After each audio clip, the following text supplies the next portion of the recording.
welcome to another brand new episode of Undisputed Nerds. I'm Zane. How you doing? Hope you're well. This is the podcast where we like to talk about comic book movies, TV shows, and a light-hearted look at everything else in that remit. As always, I am joined by my co-host, the gentlemanly gamer. How are you, good sir? Hello everyone in Radioland. What the hell was that introduction? You've done them absolutely seamlessly for the last couple of weeks, and then this just went like, what was that?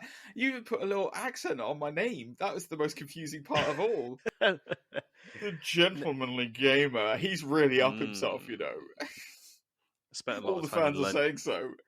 I spent a lot of time in London this week, so everyone's like, tell me about yourself. Yeah. Really? It's exhausting. Oh yeah, you were on the road, weren't you? I forgot you were travelling. Yeah, he's part of a circus, guys. That's why he's on the road. Someone asked me if I was a professional wrestler, because you know how we talk about wrestling all the time, and they're like, travels. They talk about wrestling, and you told him you were. Yeah? Absolutely, yeah. This is a shout out to another friend of mine who isn't a friend of yours necessarily, but yeah, I know somebody who used to do a podcast with a friend, and he was a professional wrestler, and he worked for the Brighton company Riptide when it still existed, and he broke his collarbone in two places, accidentally being dropped off the top rope by Will Ospreay.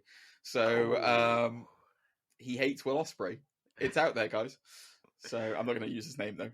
But yeah, it's fake, guys, until it isn't. That's all I'm going to say.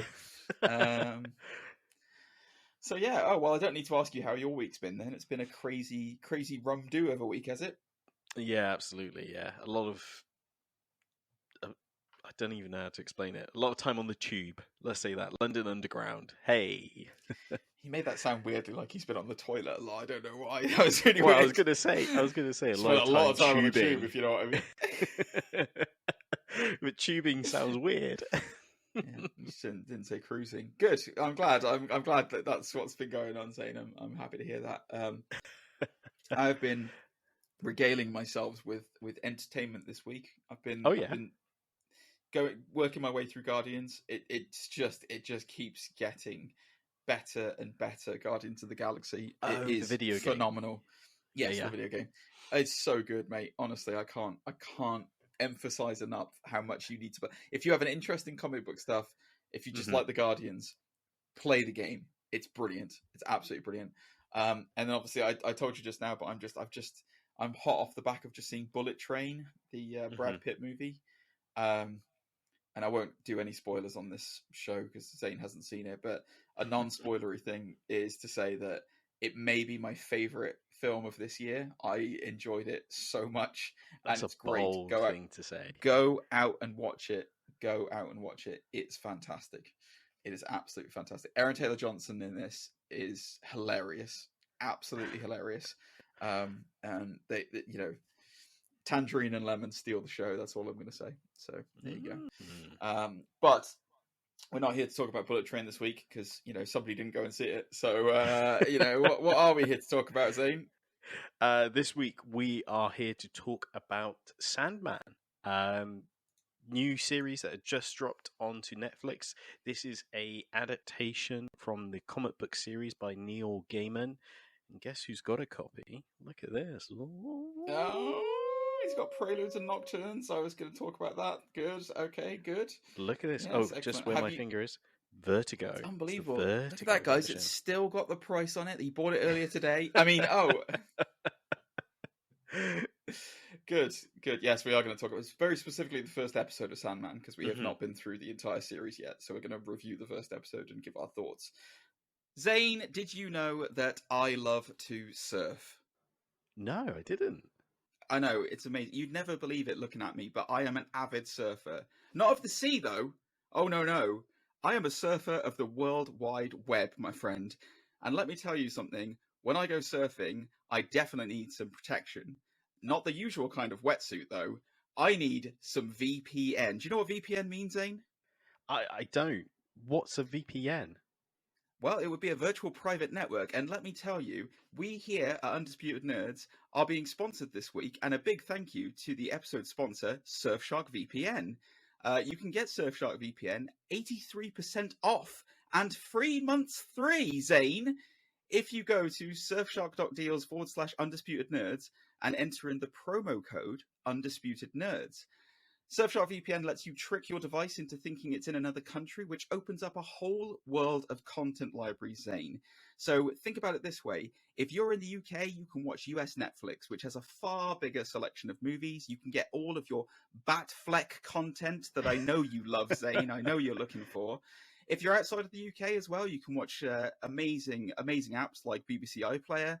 And if you're in the US, you can finally get access back to the old WWE Network with its far superior functionality.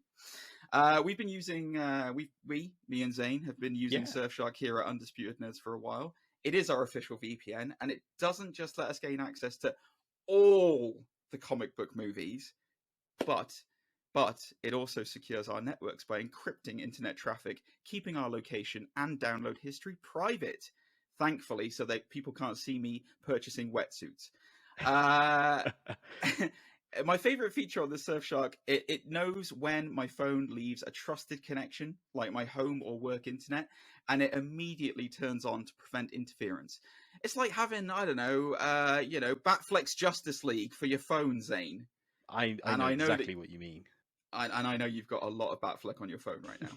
So sign up to Surfshark today by using our link in the video description below, surfshark.deals/undisputed nerds, where you'll get, again, 83% off and your first 3 months free if you use the code Undisputed Nerds. We really appreciate if you just at least check them out, as they're a great company and we love working with them. Support Undisputed Nerds and support your internet privacy with Surfshark on it. But now, before we do all that, so we've had a bit of an up and down time over the last year with Nicolas Cage. He's given us some wild, wacky news, and we did some Al Pacino stuff last week. Now, hold that thought, Zany baby, because I'm not going to ask you to play the clip just yet. It'll come later on in the thing. So this week, what I thought we'd do is we take a look at some other weird things that celebrities have done over the years. Now, for those long-term listeners of the Undisputed Nerds podcast, we have scales of things on this show. We have the Hogan scale of buffness, which is a scale to determine how hench is a word for somebody who's very fit. You're either Hulk Hogan or you're Paul Hogan from Crocodile Dundee. It's that kind of scale. But we also have a Richard E. Grant scale of acting talent off the back of his incredible performance in Loki. So we have that scale. So I thought this week it would be interesting to look at one of the weird things that Richard E. Grant has done over the years. And he's done quite a few weird things, guys. But one of the weirdest things that he did was in the 90s, and not a lot of people will know this, if you've seen a TV show called Would I Lie to You on the BBC, he does talk about it on that TV show. But for those of you who don't have that, for our American viewers or whatnot, Use Surfshark VPN. Use Surfshark VPN, correct. Link in the description. Well, Richard E. Grant, he once tried to become a pop star in the 90s. Now, the way that he did this, Zane, was he was approached by the band Orpheus to do some really intense pop music. Kind of EDM, dancey music, and you're thinking like rave. You're thinking like you're Faithless, you're thinking like you're Massive Attack, you're thinking like, really, really like, cool, edgy stuff, Insomnia, that kind of stuff, right? But it's the 90s. Because it's Richard E. Grant, they thought, no, we need some gravitas to this, man. We need to add some real acting talent into this. So what they asked Richard E. Grant to do was to do the well-known soliloquy from Hamlet, To Be or Not to Be. It was released on May 26th in 1997, and it didn't get very high in the charts.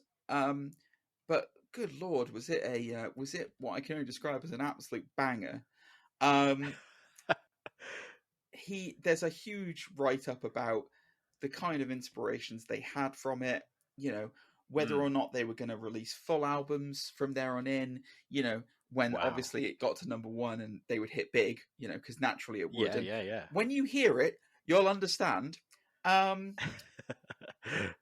yeah, this is really weird, and I want you guys to brace yourself for this because we're gonna play a little bit of it on the show. Mhm. This is cited from YouTube, by the way, guys. So it's on YouTube. You can go and find it on there, the full version of it. It's quite impressive. Zane, are you prepared for this? Yes, I am at the helm. All right, guys. Enjoy this. It's about 20 seconds long. Give it your best, Zane. Go for it. To die, to sleep, perchance to dream. Why, there's the rub. The rub. The rub. The rub.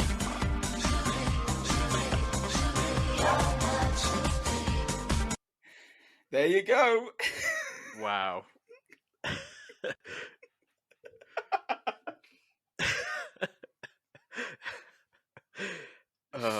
There's the rub.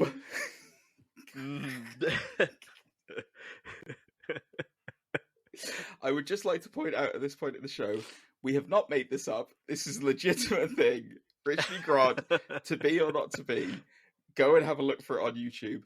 It's fascinating, and it's really, really weird. Zane, your thoughts on that? Glorious Purpose. That's the second album. High Intelligence. I know what you're thinking. You're going to be going out and buying this album now, aren't you? You're going to be going out and buying the absolutely. Rich D. Grant Shakespeare soliloquy to vinyl. electro dance music. What you may not, I don't know if it captures it, but on the far corner next to my manga collection, I actually have vinyls on my wall of some of my favorite albums. Right. And that deserves a spot. It does. It definitely does. Just to quote a little bit from Orpheus, who's the guy who's obviously Grant duly turned up for it. Yeah, Grant duly turned up for a stint in the studio. They said, "Do it straight, and then we can do stuff, muck about with it." Then they asked me to sing this chorus, and I did it full pelt. But they didn't want that. They wanted it to be melancholic as possible, and they made a dance track out of it. So yeah, there you go, guys. That is, I think you'll all agree, pretty weird. Yeah, it really just hits home of the quality of Rich D. Grant's acting talents that he can outshine a dance record. So I'll try and find some more weird celebrity news next week. If only like, you know, this led to other actors, Patrick Stewart, you know, Sir Ian McKellen, like. Well, you've just hit my inspiration for what we're doing next week, because Patrick Stewart did do something like that. Have you ever heard? I don't know whether I don't want to give away next week's one, but and this is a hook for next week, guys. Have you ever heard Patrick Stewart singing Rawhide? No, I don't think I have. Well, you will next week. So there we go, guys. It's confirmed. I need to make a note of that. Yes. Anyway, so that's this week's weird celebrity news. That's prepped us up for Sandman. Now I want to fall asleep. Come on then, Zane. Hit us with it. Here we go. So Sandman. We watched the first episode. It has dropped today with a load of other things, by the way. Like, I know we're going to talk about Sandman, but Prey, the Predator movie, dropped today. If you're even a bigger nerd than I am, the Teenage Mutant Ninja Turtles, Rise of the Teenage Mutant Ninja Turtles animated movie also dropped today. That's not the Seth Rogen one, is it? No. But that got announced today, funny enough. It's like Mutant Mayhem or whatever it is, isn't it? Yeah. But Sandman is a IP, a comic book that has been around since the late 80s? Yeah, I think late 80s, early 90s. This Yeah, this is widely regarded to be Neil Gaiman's magnus opus. This is his. Hmm. This is what he's known for. This is what brought him to the dance. Sorry, Zane, carry on. No, it's a perfect segue because, I mean, looking back at his previous works, some people may be familiar with Coraline, the animated stop motion movie. Of course, there's the Good Omen Good Omens on yeah. Amazon Prime. Yeah. So, yeah. And of course, he's written episodes of Doctor Who, like The Doctor's Wife, one of my favorite episodes. Yeah, Neil Gaiman is. I mean, he's an incredible writer who is responsible for some of the greatest characters and stories that have been in DC, Vertigo Comics, Marvel Comics. He famously did a run on Eternals, which was is widely regarded as the best Eternals run that they've ever had. As far as adaptations are concerned, he's had many adaptations over the years, like you mentioned. Good Omens. He also American Gods is one of the other ones that they've recently had that has ended on Amazon, which came out to mixed praise. He's had a bit of a hit and miss when it comes to his adaptations. If we're perfectly honest, Good Omens was very very good, but there's been others that have not really hit the Gaiman mark that you would expect. But his influence as a comic book writer is second to none in terms of kind of like he's up there with the Alan Moores of the writing world in terms of kind of the stories and the characters he's created. He's been in trouble with, or he's not been in trouble with, but he's been at odds with Marvel in the past. Like he's very famously had some lawsuits ongoing with them for usage of characters and rights. He basically settled one of the lawsuits by giving Marvel the character Angela, who is Thor and Loki's long lost Asgardian sister in the comics. And she appears miraculously. Angela was created, I believe, in Spawn. I think she's a character from Spawn or something like that. And she's one of those characters who just kind of comes into the series out of the blue. I think it's in a Guardians of the Galaxy book. In fact, it is in a Guardians of the Galaxy book. But yeah, he's great. I love Neil Gaiman. I think he's incredible, and he's funny as well when you hear interviews from him. So yeah, this is. I will say as well, I think this is probably his biggest adaptation in terms of kind of scale of things and budget. I mean, it's huge. It's like I can't remember what the budget was on this thing, but it's massive. It doesn't surprise me because this is a beloved book all over the world. There's so many people who love it for not only the way it's kind of leans into the darker side of magic and the DC universe and such, but there's a lot of sort of representation for the time as well, kind of like goths and that sort of thing. So yeah, a lot of people identify with it. I guess is the word I was looking for. Yeah, and it is a crazy journey. It's essential reading. If you needed to know, top 5 comic books, this would probably land in there alongside, as you mentioned, Alan Moore's Watchmen and Frank Miller's Dark Knight Returns. It's one of those high praise books. Yes, it really is. The thing that's really nice about this as well is they've just before we get on to the actual kind of like nuts and bolts of the show, visually speaking, like they've done their best to really capture a lot of the visual style of the comics in this. It's like the prison cell that he is held in. It's out of the comic book. There is a scene where he where Morpheus breaks out of the prison cell, and then he is kind of going back into the dreaming, and it looks they captured exactly the panel where it's like this flash of white, and then you've got his hair like streaking back and him just getting kind of lifted up. It looks exactly like it does in the comics, and it is incredible. Like, it looks so good. like visually speaking, they've done an amazing job with this series, and you can see where the budget has gone to, because the budget has gone to making this look as like hyper realistic comic as possible, where it's like it looks like the comic book, but it also looks like real life. Yeah, there is.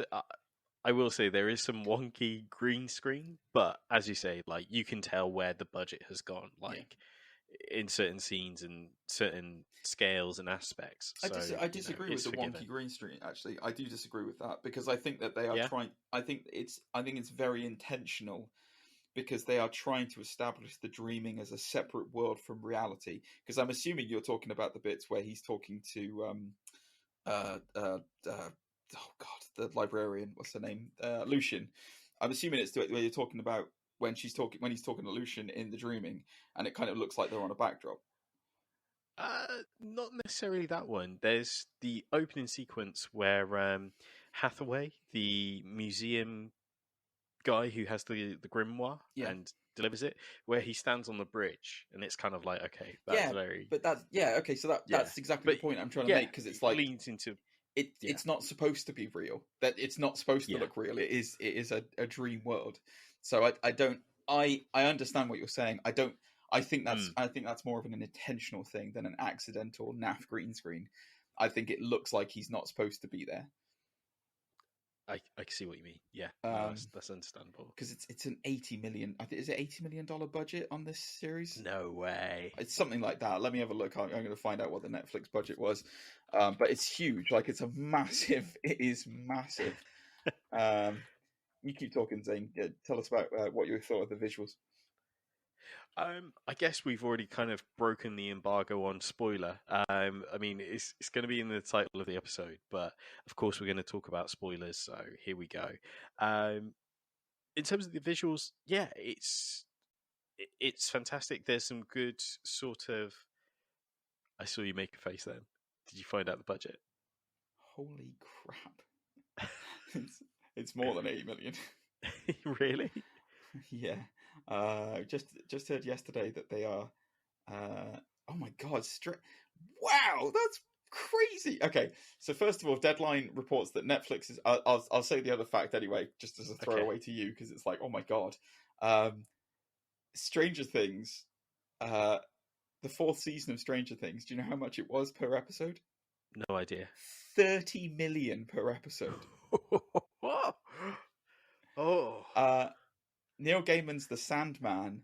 Yeah. $15 million an episode.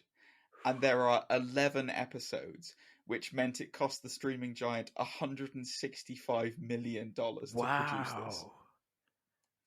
Which is why I'm saying to you, I don't think it's accidental green screen.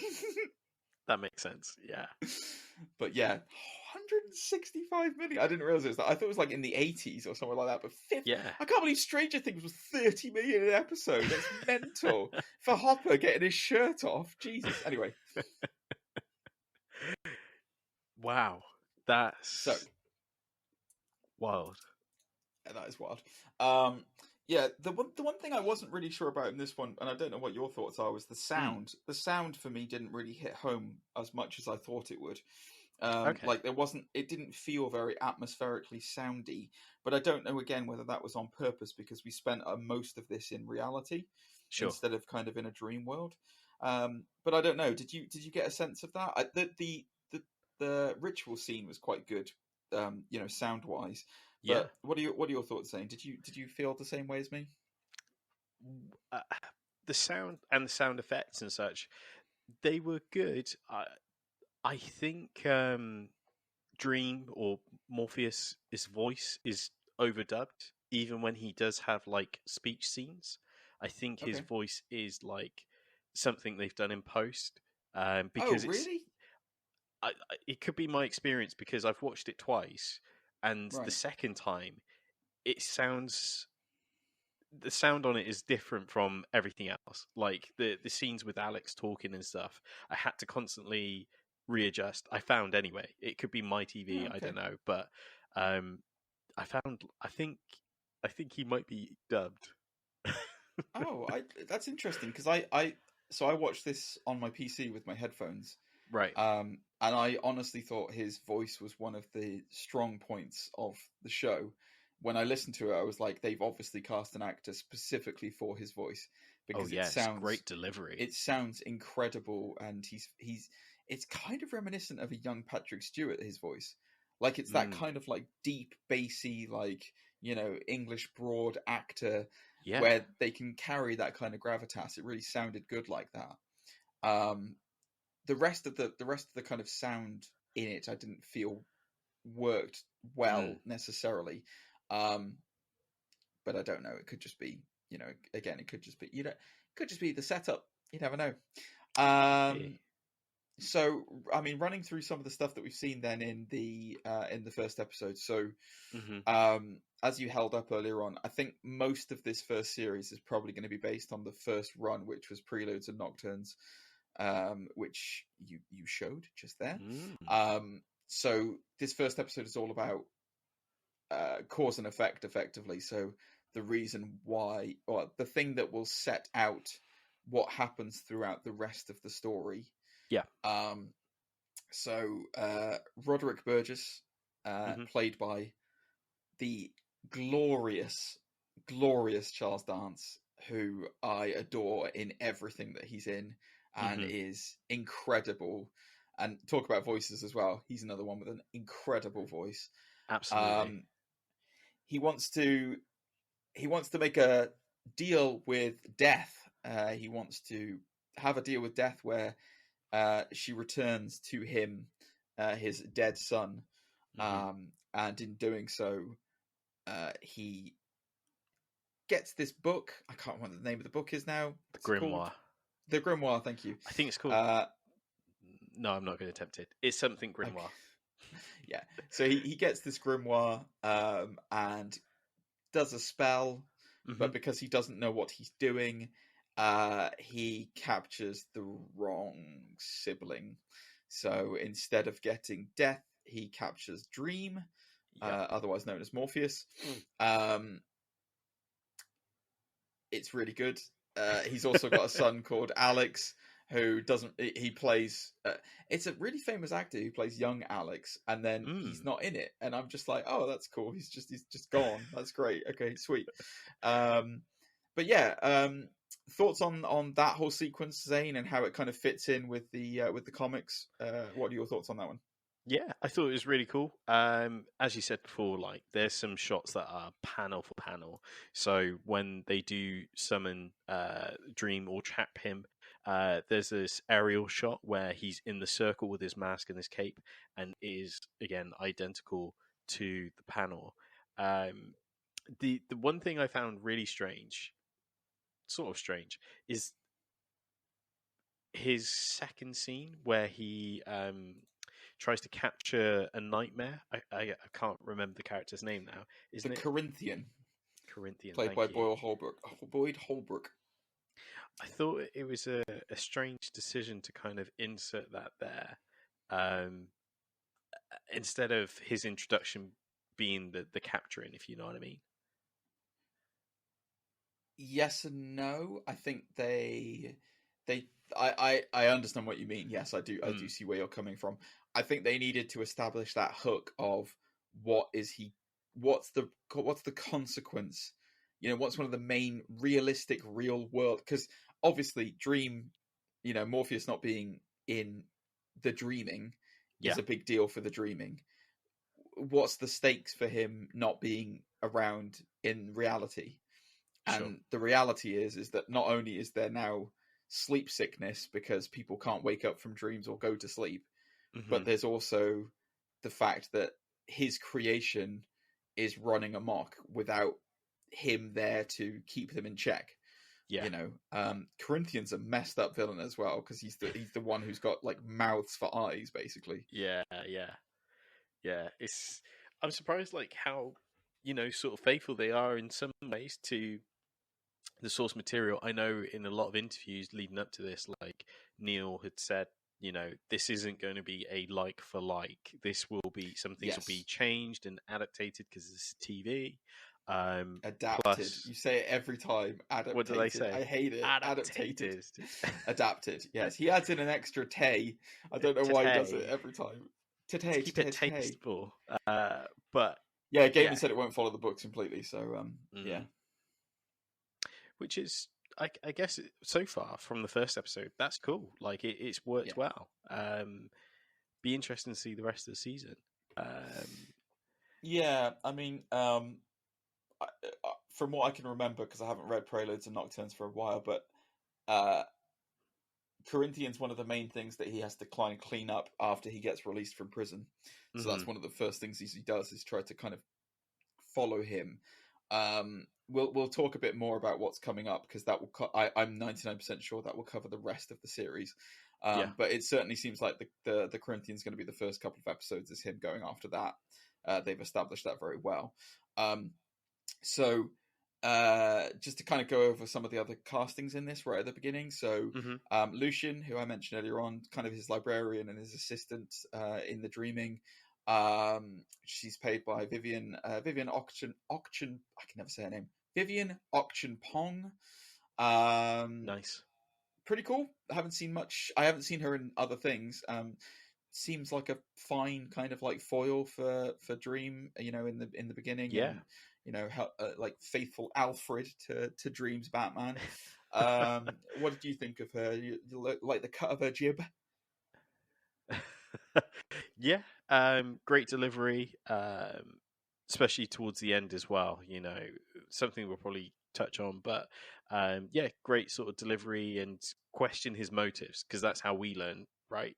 Is if there's someone there to question the motives and kind of peel back that layer. So it's really cool. Yeah.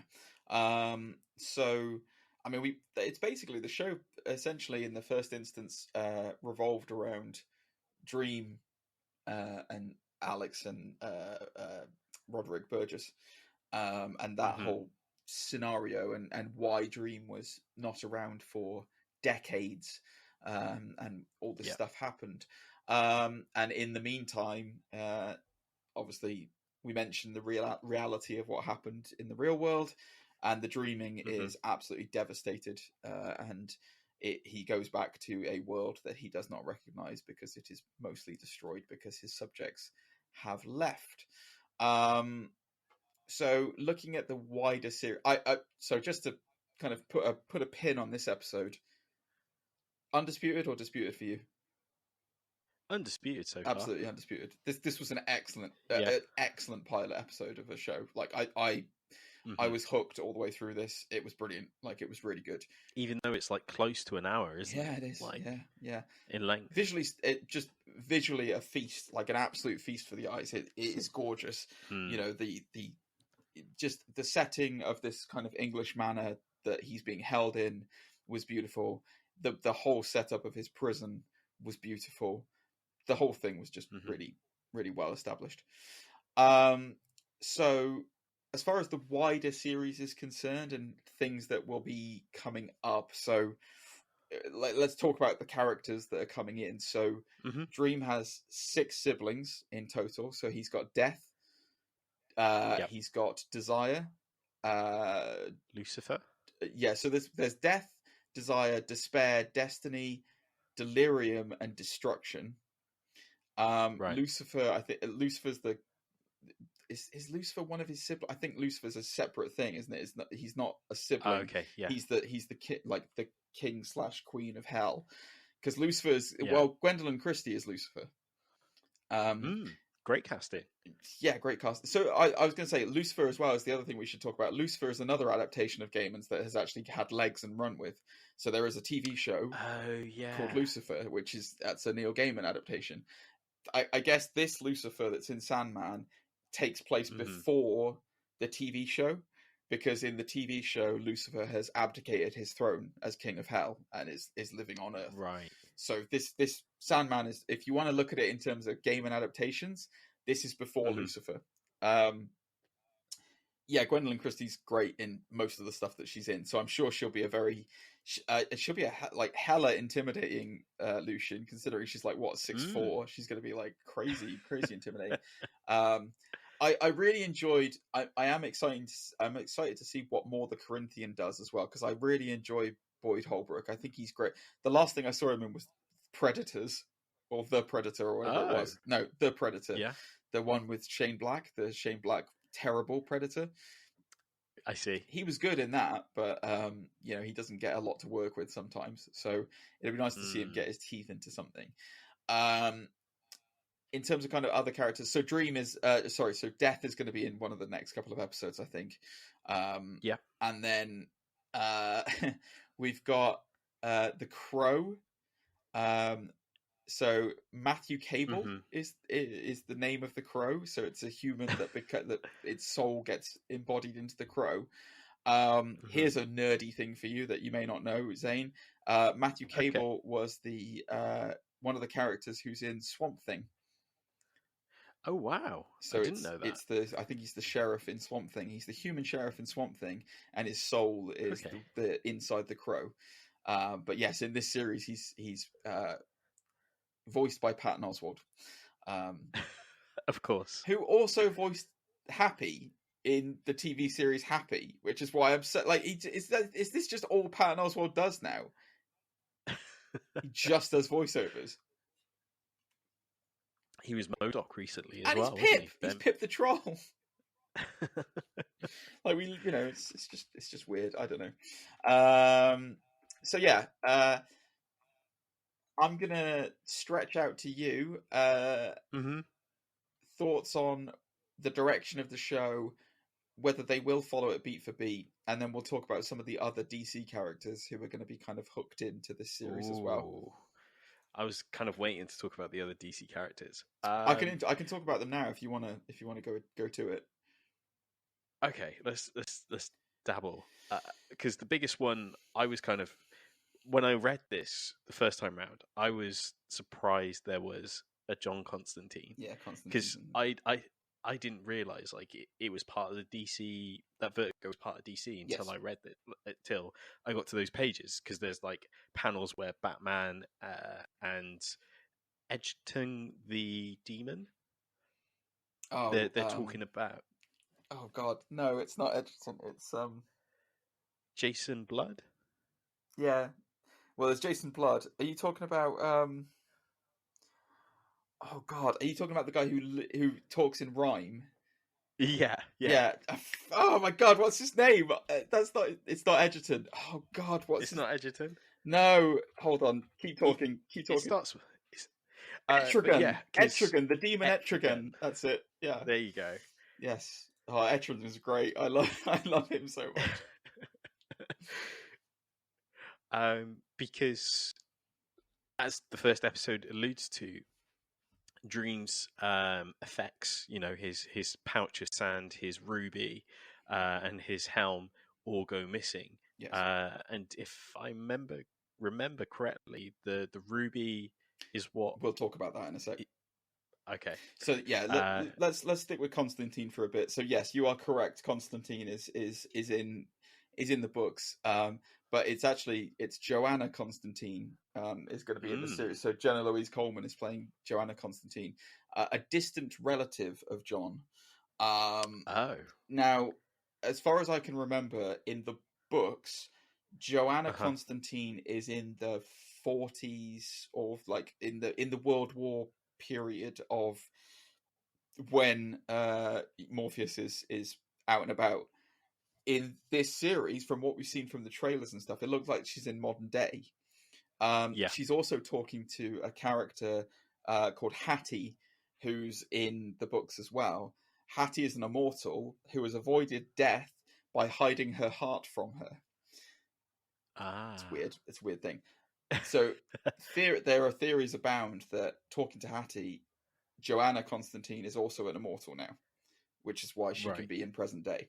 It's a theory. It's not necessarily guaranteed. They could have just time skipped it and said, this could be part of Gaiman's, like, it doesn't follow the books. But yeah, sure, she's definitely in it. So the other thing I wanted to talk about was what you were about to talk about was David Thulst. I can never say his name. Werewolf guy from Harry Potter. And also bad guy in Fargo Series 3. Excellent. David Thulist is playing John Dee. John Dee in the DC Comics is known as Dr. Destiny. He is a bad guy who turns dreams into reality, or more specifically, nightmares. So he tortures his victims to death with nightmares. He basically gets that ability after getting Morpheus's amulet. So the ruby amulet that is stolen in this, Dee is the first person who gets it. Dee, from what I can recall, is, with the exception of the serial killer, the Corinthian, Dr. Destiny is the first proper bad guy in the Sandman run. He's the first person that Sandman comes up against. And it looks like they're going to repeat that with this. It looks like Dr. Destiny is going to be the big bad in this. Corinthian will be a bad, but like not the big bad. Sure, yeah. So the last time I saw Dr. Destiny in terms of kind of mainstream, he's in an episode of Arrow, I think, or Flash or something like that. Oh, wow. Yeah. But he's also in the Justice League books, or like one of the Batman. Yeah, Justice League Unlimited. He's got an episode. He's got like, he kind of looks weirdly like Taskmaster. He's got like that skull face, and like a purple and blue like cloak and stuff. Right. But yeah, he's not a super well known villain, but yeah, that's what they're going to go with. I'm 99% sure.